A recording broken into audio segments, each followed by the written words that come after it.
The Puppet Masters by Robert A. Heinlein, 1951.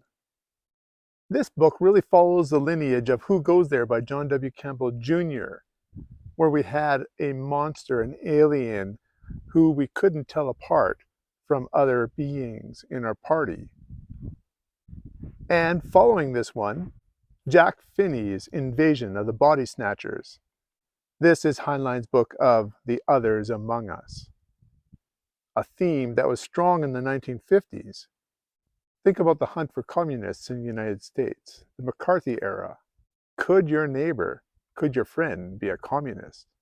Well, a very simple metaphor or analogy would be, could your friend, could your neighbor be an alien trying to take over the world?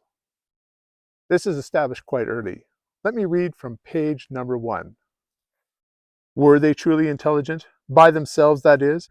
I don't know, and I don't know how we can ever find out. If they were not truly intelligent, I hope I never live to see us tangle with anything at all like them which is intelligent. I know who would lose. Me, you, the so-called human race. And then in chapter 2 on page 10, the old man reports to this CIA-like agent. 17 hours, the old man glanced at his finger watch and added, and 23 minutes ago an unidentified spaceship landed near Grinnell, Iowa. Type unknown. Approximately disc-shaped and about 150 feet across. Origin unknown, but didn't they track a trajectory on it? I interrupted.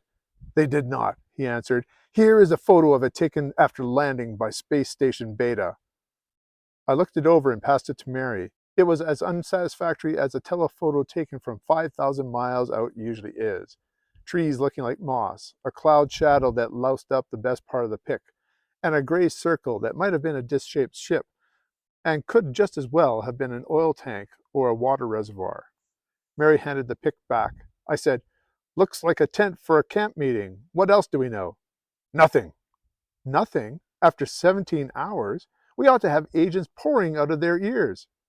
We did have 2 within reach and 4 that were sent in. They failed to report back. I dislike losing agents, Sammy, especially with no results. The aliens are parasites that attach themselves onto the spines of humans. They can even attach themselves onto the spines of animals as well, but the humans are used to try to take over the planet. It is like they're driving your body, but they know everything about you. The biggest difference is their emotional affect. Also, you can sometimes see a lump along the spine, usually near the neck. For this reason, one of the first things to do is to take off people's shirts, or at least to wear very tight clothing. That way you can see if there is a slug on your spine. The biggest problem our agents have in fighting these aliens is that people don't believe them. How could this be true?